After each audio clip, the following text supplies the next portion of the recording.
لمهرداد بولادي. اللمسه لاشكان، خطيره ايرانيه عرضيه وفرصه، لكن التدخل حاضر من جانب مهند سالم بشكل ممتاز. مهند قبل رضا في اللقطه الماضيه، وبالتالي يبعد الكره الى خارج ارضيه الملعب.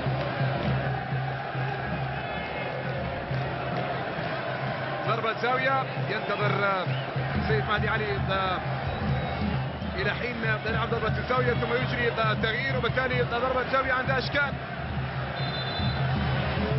من هذا المكان على يمين ماجد ناصر. عرضيه حاضره خطيره ايرانيه، لكن تغطيه والكره ما زالت خطيره،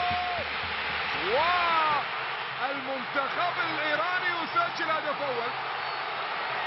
هدف اول لرضا بوشان نجاة. في هذا الوقت منتخب ايران ضغط بشكل غريب وعجيب، وبالتالي وصل للمرمى.